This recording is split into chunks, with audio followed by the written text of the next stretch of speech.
Have you ever heard of a place so haunted by its own past that everyone just left? Today, we're diving into the chilling stories of monasteries abandoned, not because of war or famine, but because of something far more mysterious: mass hysteria. These weren't just isolated incidents. They were waves of unexplainable fear and behavior that swept through entire communities, forcing them to flee their sacred homes. Let's travel back to 15th century Germany. Picture a secluded convent, peaceful and devout. Suddenly, one nun starts behaving erratically. She claims to see demonic figures, speaks in tongues, and contorts her body in unnatural ways. Soon, her hysteria spreads like a virus. Sister after sister begins to exhibit the same terrifying symptoms. They scream through the night, refuse to eat, and speak of unspeakable horrors only they can see.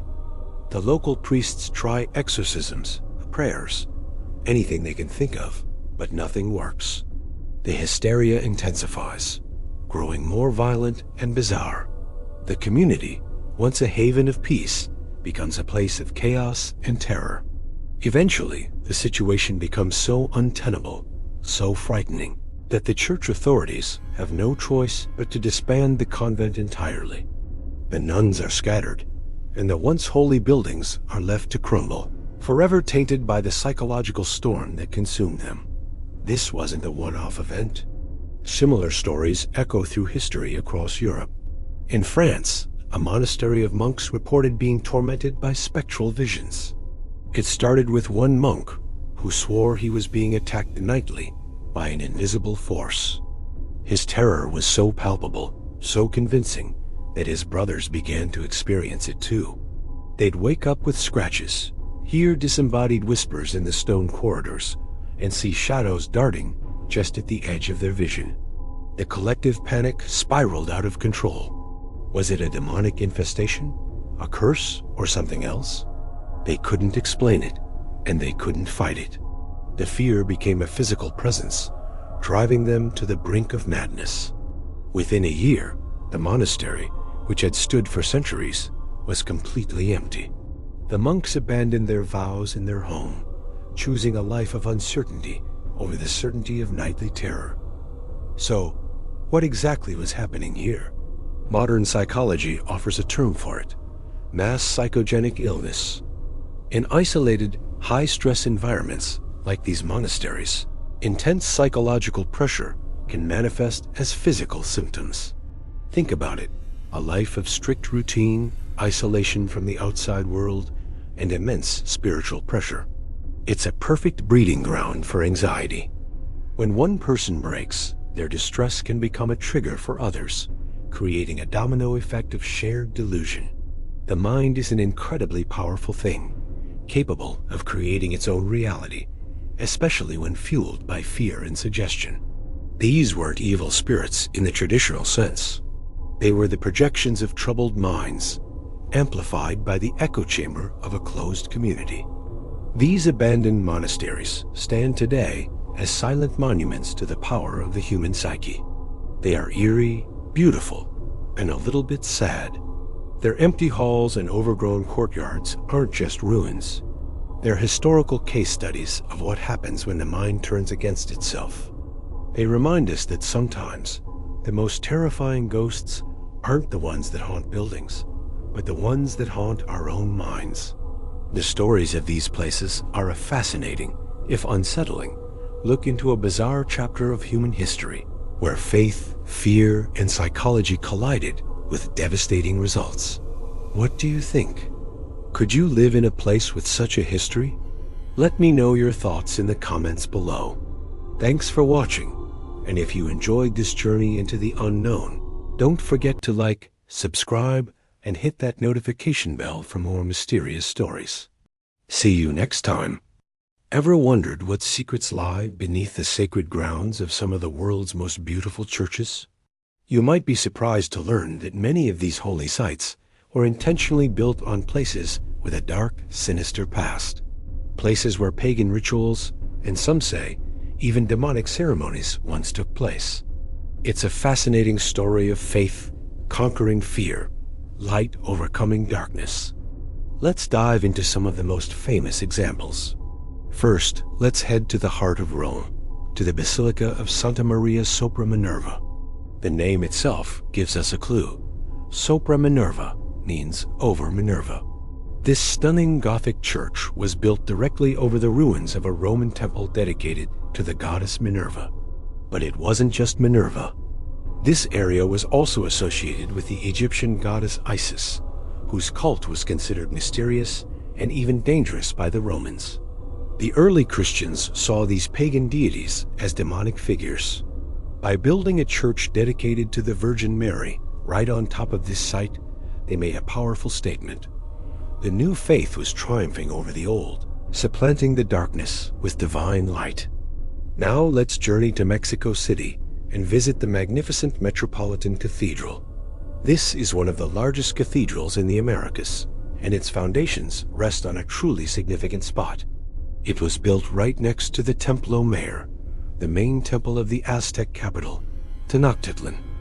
The Aztecs practiced human sacrifice on a massive scale at this temple to appease their gods, particularly Huitzilopochtli, the god of war. When the Spanish conquistadors arrived, they were horrified by these rituals, viewing them as demonic. They systematically dismantled the Templo Mayor and used its stones to build their new cathedral. This wasn't just practical. It was a symbolic act of spiritual warfare, a way to cleanse the land and claim it for Christianity. Next, we travel to England, to the famous Canterbury Cathedral, the seat of the Archbishop of Canterbury. Before this iconic symbol of Anglicanism stood here, the area was a hub for pre-Christian worship. Archaeological evidence suggests that the site was used for rituals by the ancient Celts and later by the Romans who settled in the area. These early forms of worship, with their deep connection to nature and what Christians considered pagan gods, were seen as a spiritual darkness that needed to be replaced. When St. Augustine arrived in 597 AD to evangelize England, he established his first cathedral right here, deliberately choosing this spot to assert the dominance of his new faith over the old pagan ways. Let's not forget the incredible Notre Dame Cathedral in Paris. Long before it became a masterpiece of Gothic architecture, the Isle de la Cite was a sacred place for a Celtic tribe called the Parisii. They worshipped various nature gods here. Later, the Romans built a temple dedicated to Jupiter on the very same spot.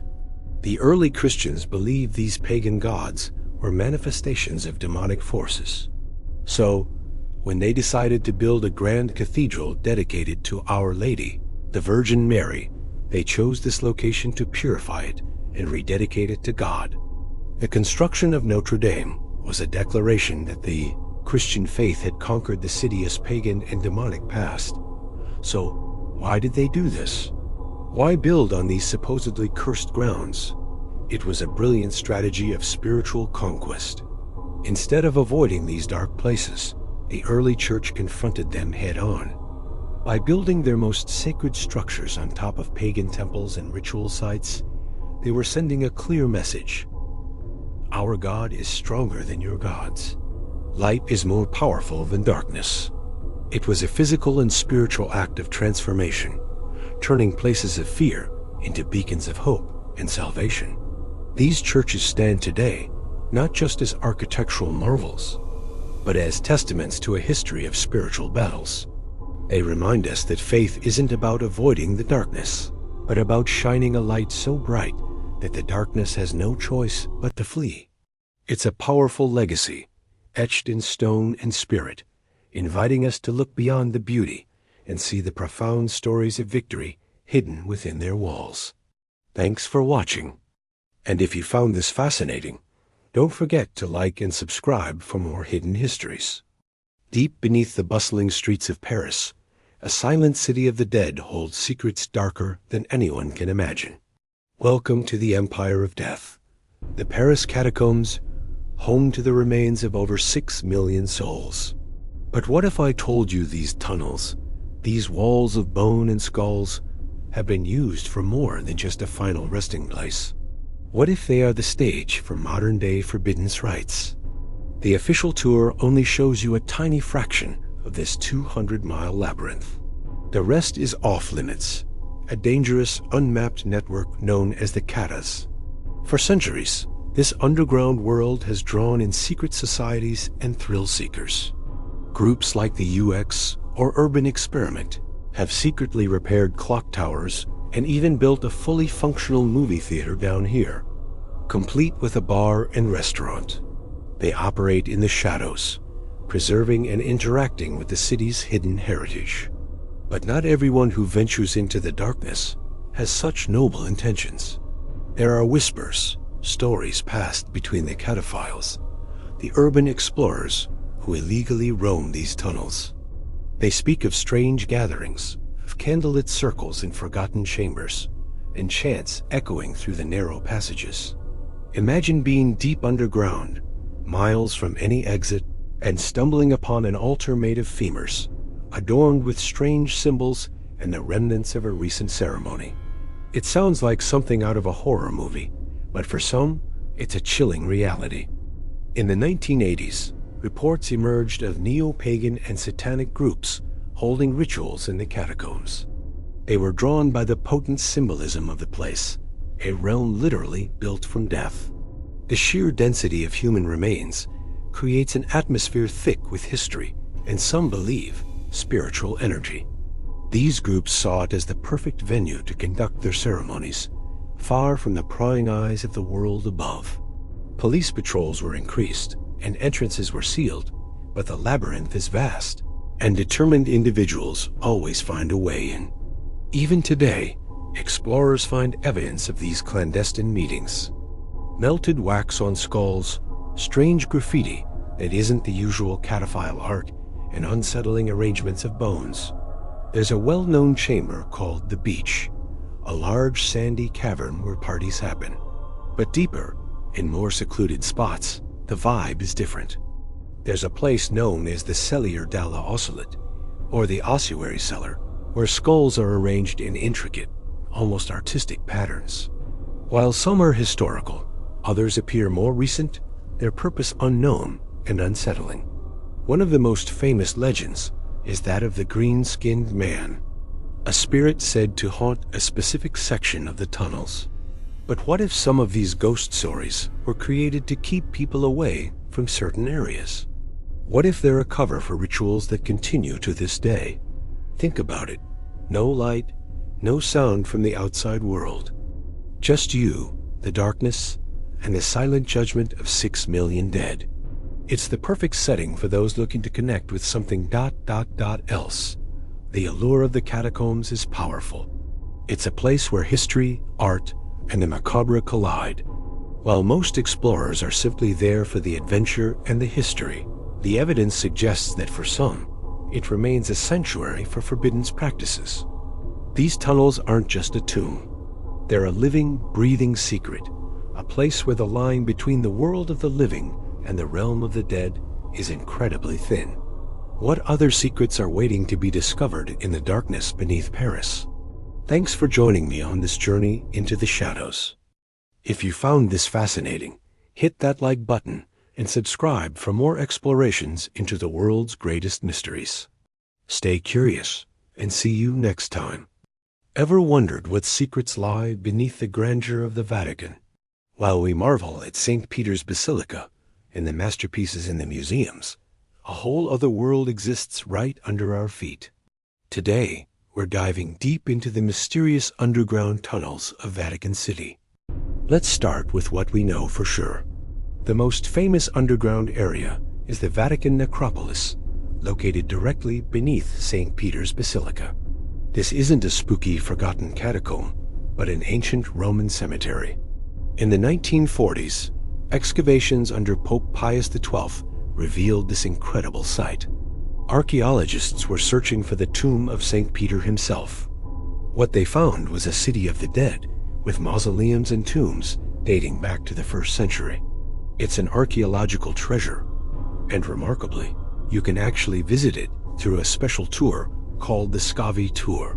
It's an intimate experience, with only small groups allowed to preserve the delicate environment. The climax of this tour is seeing a simple tomb, believed by many to be the final resting place of St. Peter.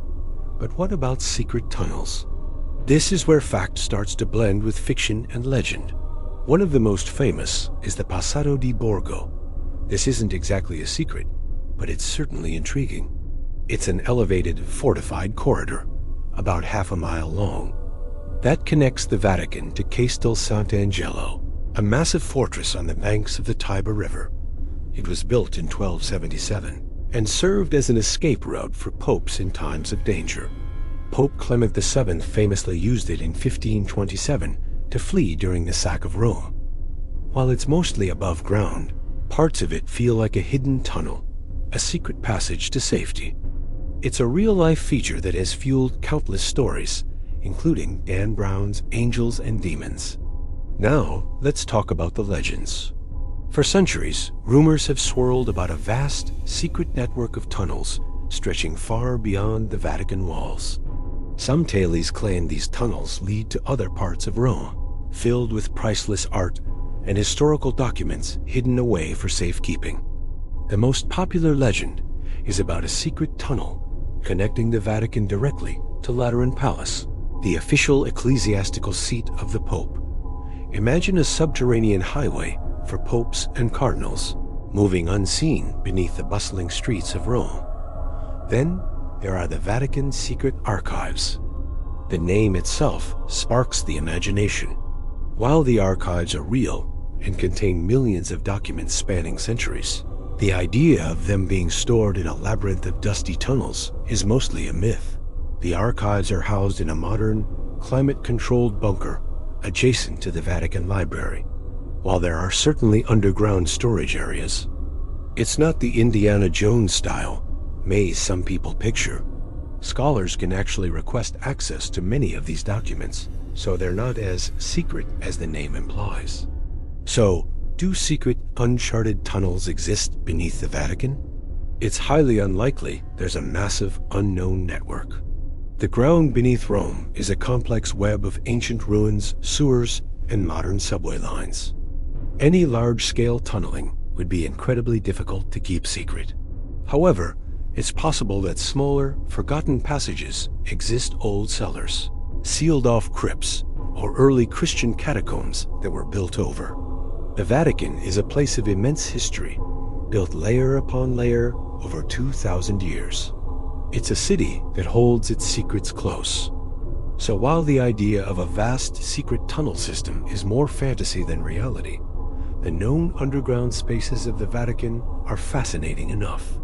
From the sacred necropolis to the historic Passato, these passages offer a glimpse into a hidden side of this incredible city-state. What do you think is the most fascinating secret of the Vatican? Let me know in the comments below. Thanks for watching. And don't forget to like and subscribe for more deep dives into history's greatest mysteries. Hello everyone, and welcome back to the channel. Today we're stepping into the hallowed, and sometimes haunted, halls of convents. These places, dedicated to faith and quiet reflection, have histories that stretch back centuries. But sometimes, within those long histories, stories emerge that are a little less than holy. We're going to explore some of the most famous tales of haunted convents from around the world, places where echoes of the past are said to linger in the most chilling ways. So, dim the lights, get comfortable, and let's journey into these sacred spaces where spirits are said to walk. Our first stop is in the United States, at the old Ursuline Convent in New Orleans. This is one of the oldest buildings in the Mississippi River Valley, and it has a legend that has terrified locals for generations. The story centers on the Casket Girls, a group of young women sent from France in the 18th century to marry colonists. They brought their belongings in small chests, or caskets. Rumor has it these weren't just filled with clothes. The legend says they were filled with vampires, and the caskets were their coffins. When the girls opened them, the vampires were released into the city. A more grounded version of the story says the girls themselves were locked away on the 3rd floor, and their spirits still haunt the building, their cries heard on stormy nights. The 3rd floor shutters are said to be sealed shut, never to be opened, trapping whatever remains inside. Next, we travel to Italy, to the convent of the famed in Palermo. This isn't your typical haunting. This convent is attached to the Capuchin Catacombs, a place where, for centuries, the deceased were mummified and put on display. Over 8,000 bodies and 1,252 mummies line the walls, dressed in their Sunday best. While the catacombs themselves are a macabre tourist attraction, the attached convent has its own share of ghostly tales. Monks and staff have reported hearing disembodied whispers echoing through the corridors, the faint sounds of chanting from empty chapels, and the chilling feeling of being watched by unseen eyes. Some believe the spirits are those of the people displayed in the catacombs, their souls unable to find rest. Others think it's the spirits of the monks who once lived and worked there, still carrying out their eternal duties. Let's head over to the Philippines, to the infamous Diplomat Hotel in Baguio City. Before it was a hotel, this imposing building on a hill was a Dominican retreat house, and later a seminary. During World War II, it became a refuge for nuns and priests, but it was bombed, and many were brutally killed within its walls. After the war, it was rebuilt and operated as the Diplomat Hotel until the 1980s. Guests and employees frequently reported terrifying paranormal activity. They saw full-bodied apparitions of nuns and priests, sometimes headless, wandering the halls. They heard blood-curdling screams, crying, and the sounds of doors banging, with no one there. The hotel was eventually abandoned, falling into ruin, which only amplified its haunted reputation. Today, it's a heritage site, but visitors still claim to feel a heavy, sorrowful presence and witness the ghostly figures of its tragic past. Our final story takes us to England and the Greyfriars Monastery in Canterbury. This is the site of the first Franciscan friary in the country, founded in the 13th century. While much of it is now ruins, one building remains, and it's said to be home to a very famous ghost, the Grey Lady. She is believed to be the spirit of a nun from a nearby convent who had a forbidden love affair with a monk from Greyfriars. When their secret was discovered, the story goes that they were both executed for their sins. The monk is said to haunt the local area, but the nun spirit, draped in gray, is eternally tied to the monastery. She's often seen gliding silently through the gardens and the remaining building, a sorrowful figure searching for her lost love. Her presence is often accompanied by a sudden drop in temperature and a profound sense of sadness. From tragic love stories to the horrors of war, these convents hold powerful memories within their walls. Whether you believe in ghosts or not, there's no denying the rich and often dark history that fuels these legends. These stories are a part of our shared folklore, reminders that the past never truly leaves us. What do you think? Are these just stories, or are there really spirits lingering in these sacred places? Let me know your thoughts in the comments below. Thanks so much for watching, and if you enjoyed this journey into the unknown, don't forget to like, subscribe, and hit that notification bell for more spooky explorations. See you next time.